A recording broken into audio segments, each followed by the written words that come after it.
18th century, in an island chain isolated by ocean, Hawaii created a law protecting human rights. A chief, Kamehameha, arbitrarily threatened and chased after two innocent fishermen. When Kamehameha was caught in the brittle cages of the lava rock battlefields, one of the fishermen, fearful of the wrath of this chief, lifted his paddle, delivered a blow to Kamehameha's head, and splintered the oar into shards of broken status. Wood against chiefly temple rang out like a call to worship. The ruler, jolted awake, was struck by the realization that he would never unite an island chain of people so divided in fear. So he declared, Kanawai Mamalahoe, the law of the splintered paddle, e naka naka, my people, e malama o koi ki akua, honor the gods, e malama hoi ki kanaka nui a me kanaka iki, care for the men great and small, e heleka ele makule ka luahine a me ke kama, let the men, women, and a children moi ki ala, sleep in the a streets ohe mea nanai ho'opilikia, without fear of harm. Heva no make. Disobey, and you will fall. Today, Hawaii is filled with silent communities. People who don't bother to click their heels knowing there's no place called home, except for the beaches or the streets. Even though a bed and bath is beyond what they can afford, they still find the will to live in the dregs of the city.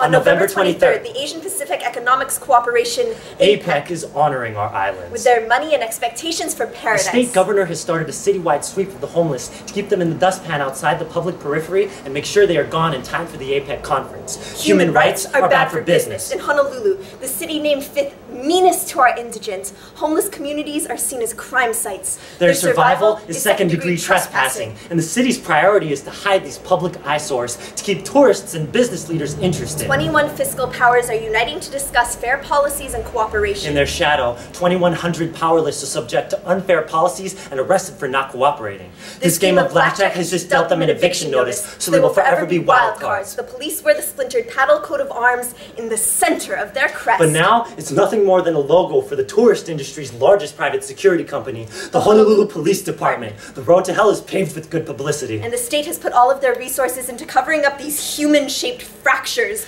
Aloha is reserved for paying customers only, because now there is no family discount for the cost of living.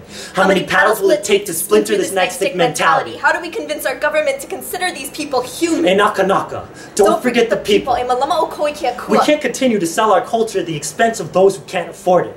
Nothing is sacred when we are buying miracles at a reduced price. Families are not embarrassments to be made invisible. Their only crime is a lack of shelter. The streets are the only home they have. We are speaking for those who weren't deemed lucrative, those whose voices are even lower than their income. Paradise is not just a photo op. And these people deserve more than shadows for sustenance. Heva no make. If human rights are lost, our society will fall. We must remember, Kanawai Mamalahoe, the law of the splintered paddle. Iku mau mau! Ikua! Iku mau mau! Iku hulu hulu ikala na vau! Ikua! Ikula na vau! Ikua! Ikua!